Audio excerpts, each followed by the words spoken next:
নমস্কার বন্ধুরা, আমি প্রিয়াঙ্কা। আমার ছোট্ট চ্যানেলে তোমরা সবাইকে স্বাগত। আমি আজকে বানাবো চিকেন টিক্কা। এর জন্য আমি আদা, রসুন, কাঁচা লঙ্কা, পেঁয়াজ পরিমাণ মতো মিক্সিতে মিক্স করে নিয়েছি। তারপরে আমি 300 গ্রাম চিকেন নিয়ে নিয়েছি। তার ভিতরে পরিমাণ মতো লবণ, হাফ টেবিল চামচ হলুদ পাউডার, হাফ টেবিল চামচ জিরা পাউডার, হাফ টেবিল চামচ গোলমরিচ পাউডার, হাফ টেবিল চামচ ধনিয়া পাউডার, 1 টেবিল চামচ দই আর মশলাটা দিয়ে পরিমাণ মতো তেল দিয়ে আমি ভালো করে মেখে নেব। ভালো করে মেখে রেস্টের জন্য আধ ঘন্টা রেখে দেব। মেয়ে ঘুম থেকে উঠে আমার কাছে অনেকক্ষণ ধরে বায়না করছে মেয়েকে কিছু বানিয়ে দেওয়ার জন্য।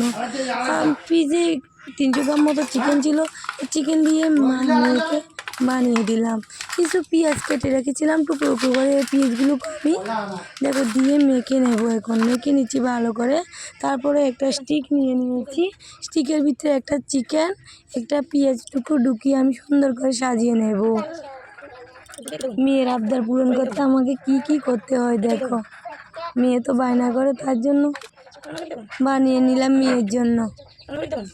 তোমরাও তোমাদের বাচ্চাদের সহজভাবে বানিয়ে দিতে পারো, একদম ঘরোয়া পদ্ধতিতে ঘরে থাকা উপকরণে আমি বানিয়ে দিলাম এই চিকেন টিক্কা। গ্যাসের চুলাতে বানালাম, একটা স্ট্যান্ড বসিয়ে দিলাম, স্ট্যান্ডের উপরে স্টিকটা দিয়ে আমি আস্তে আস্তে করে সিদ্ধ করে নেব এটাকে। এদিক এদিক ঘুরিয়ে ঘুরিয়ে আমি ভেজে নিচ্ছি, দেখো ভেজে নিচ্ছি। গ্যাসের আঁচটা সম্পূর্ণভাবে মিডিয়ামভাবে রাখবে, আঁচটা বাড়িয়ে দিলে হবে না, সিদ্ধ হবে না, ভিতর থেকে উপর থেকে কালো হয়ে যাবে। দেখো আমার হয়ে গেল চিকেন টিক্কা, দেখো কি সুন্দর হয়েছে। আমি টমেটো সস লাগিয়ে খেয়ে দেখবো, তারপরে মেয়েকে খেতে দেবো। খেতে অসাধারণ হয়েছে বন্ধুরা, তোমরা এভাবে বাচ্চাদের বানিয়ে দিতে পারো আর একটু আমাকে সাপোর্ট করে যাবে এভাবে। টাটা বন্ধুরা, সবাই ভালো থাকবে।